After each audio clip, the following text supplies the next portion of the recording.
یہاں پہ ایک دوسرے کے پیچھے نماز پڑھنے کا کوئی تصور نہیں، پیچھے چندہ بک ہے۔ اسی کانٹیکسٹ میں تو میں نے آپ کو فتویٰ بتایا تھا نا اعلیٰ حضرت کا،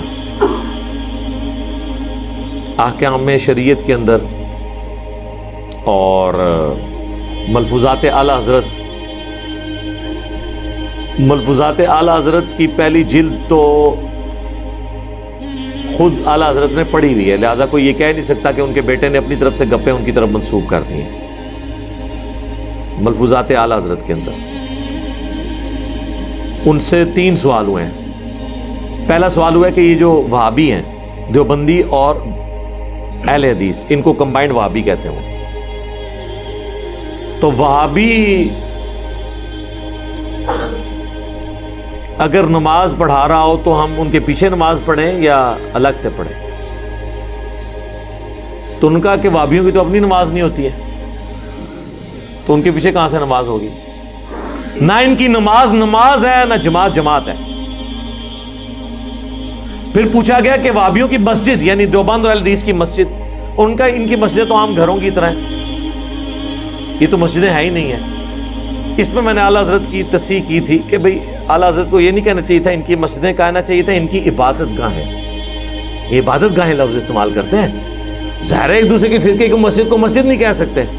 ان کی عبادت گاہیں جو ہیں وہ عام گھروں کی مثل ہیں، یعنی جیسے گھر میں نماز پڑھی اسی طریقے سے ہے، کیونکہ وہ قدغن نہیں لگا سکتے۔ وہ بخاری مسلم میں حدیث ہے کہ اللہ نے مجھے 5 ایسی خصوصیات دی ہیں جو کسی پیغمبر کو نہیں دی، ان میں سے ایک یہ ہے کہ پوری زمین میرے لیے سجدہ گاہ ہے، کہیں پہ بھی میرے امتی نماز پڑھ سکتے ہیں، تو وہ اس کیٹیگری سے باہر نہیں نکال سکتے تھے۔ تیسرا پوچھا گیا ان کی اذان، تو انہوں نے کہا کہ نماز اور جماعت کی طرح ان کی اذان بھی باطل ہے، البتہ اللہ کا نام آ جائے تو آپ عز و جل یا جل جلالہ اور نبی علیہ السلام کے مبارک نام پہ صلی اللہ علیہ وآلہ وسلم کہہ لیں، باقی ان کی اذان بھی اذان نہیں ہے۔ اور بقول ہمارے خادم رضوی صاحب رحمہ اللہ تعالی، انہیں کہا چھڑو وابیاں دی کیڑی اذان ہے، یہ تو سوراں دے سور نے، ٹھیک ہے۔